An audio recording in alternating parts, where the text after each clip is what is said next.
All right. Well, thank you so much, Matt, for joining us. So first, we have to cover the backdrop here, right? The real crisis here is one of health and human suffering and disease. So we have to recognize that the needs of our fellow humans must come first, and we must do everything we can do to alleviate that suffering. So the fact that we are discussing any topic other than that should not be construed to mean that we are minimizing that in any way, right? At the same time, we have to look at the world with all of our skills and industries and the professions that we operate in, and make sure that we're contributing to the world in the maximum way possible, not just with our skills, but our assets in every way possible. Matt, you were among the first to warn the US public and the government about the nonlinear risk from this virus.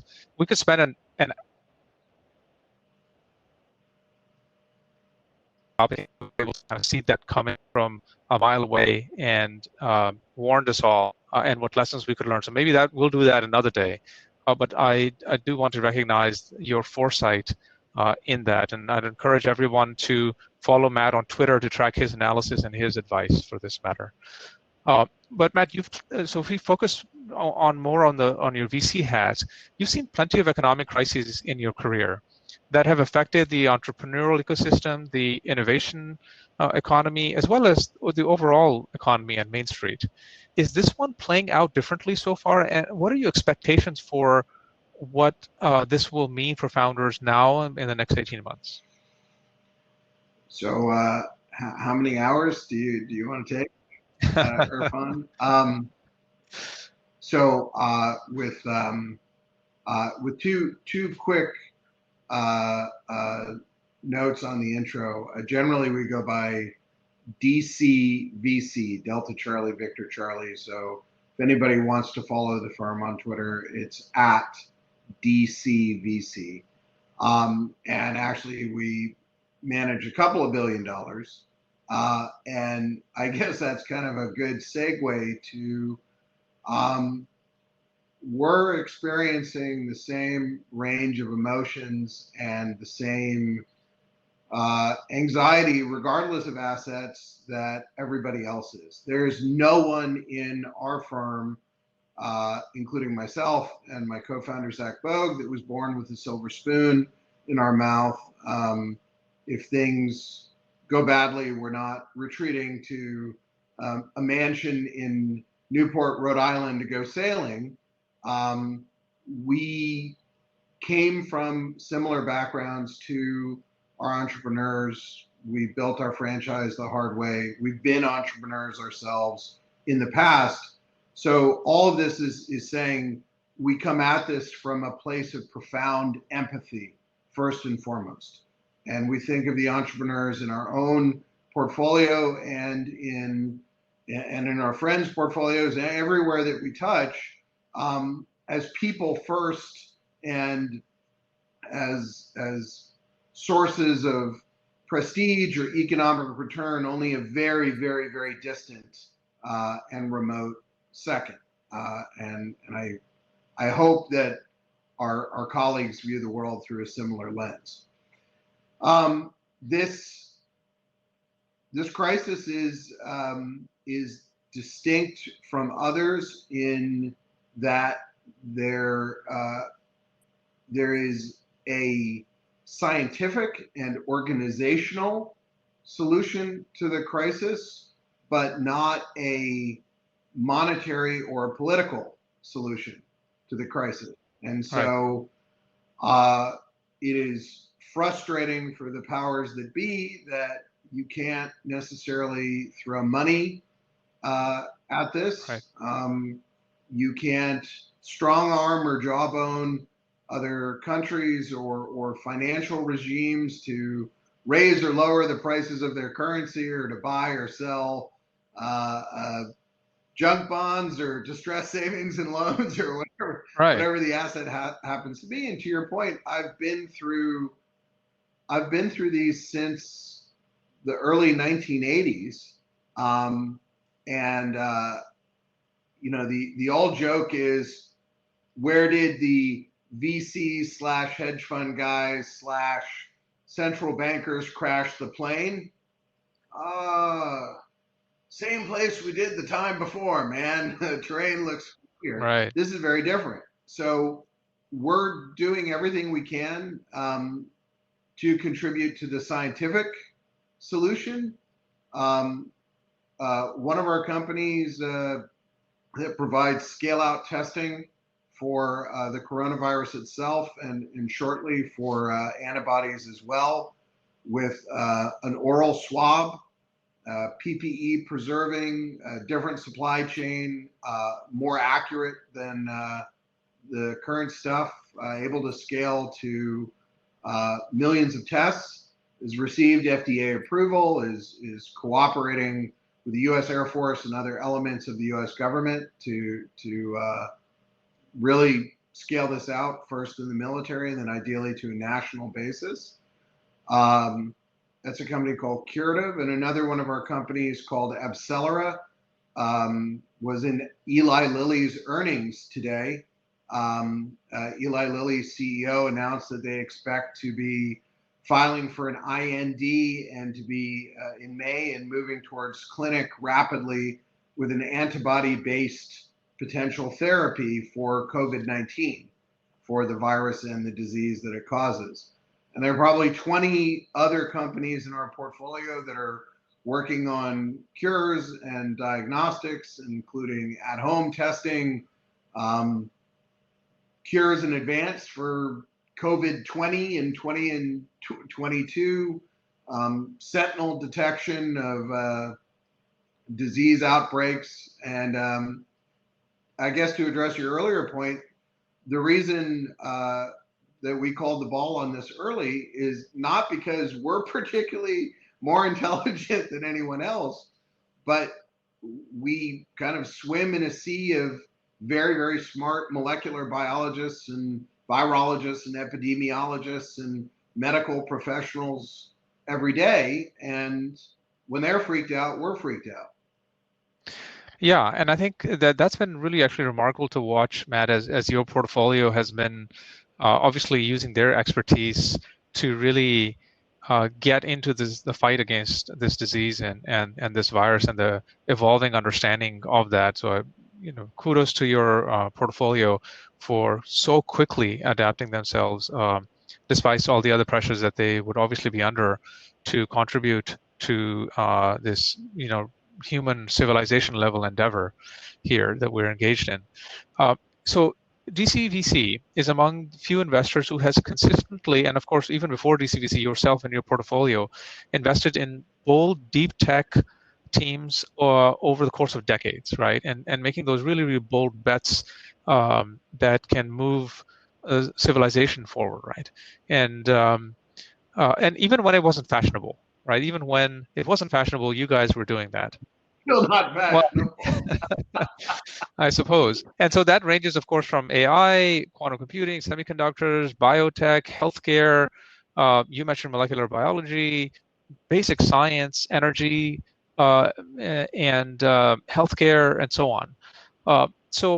But this crisis is affecting every one in some way.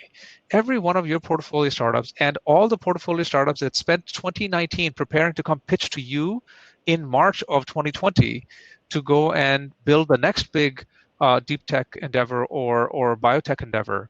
What advice would you give to that team that is was getting ready to raise, or the team that just raised a little bit of capital? Like how do we think about this? What are you telling your portfolio?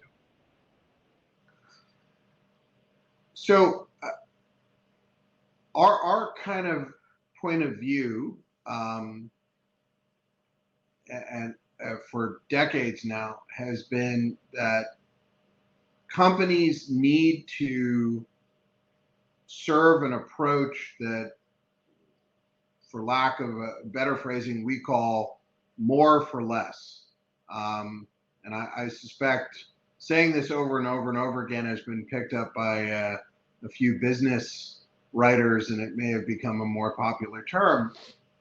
The idea is that the companies that we back need to be capital efficient, so they need to achieve an outcome for the founders and their teams, and obviously for us and our LPs as investors.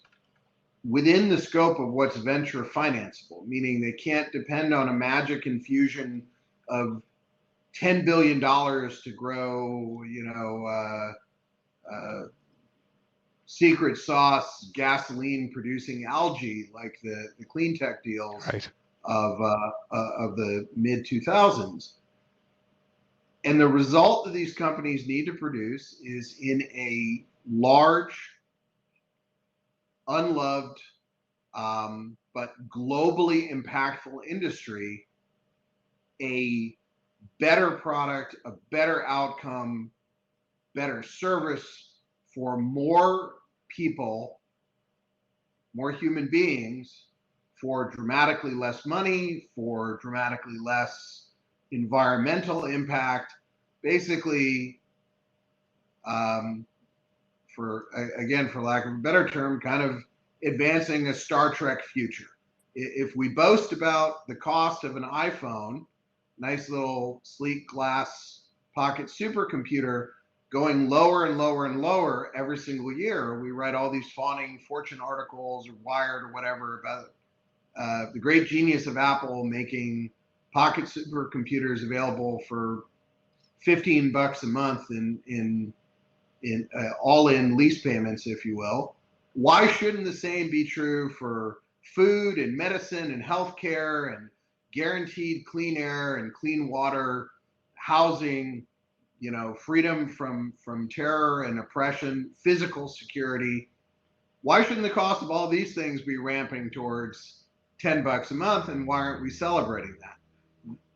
Companies that advance that goal are the companies that are attractive to us. To your point, those companies generally tend to require more than two people and a dog, and they need to touch the physical world in some way, which is difficult when everybody is on lockdown. So coming back to a point that I made earlier, we as a firm are profoundly empathetic, feel deeply for all entrepreneurs, because our own portfolio has to take extraordinary measures to be productive, in this time. It's one of the reasons that we're doing everything we can to advance large-scale testing and potential cures, because we believe without that, everybody, obviously including startups, will be somewhat economically frozen. For existing folks, our recommendation is, plan for 2 to 2.5 or even 3 years of turmoil and, very uncertain economic outcomes, customers behaving in strange ways, wait and hurry up and wait, outright silence, who knows?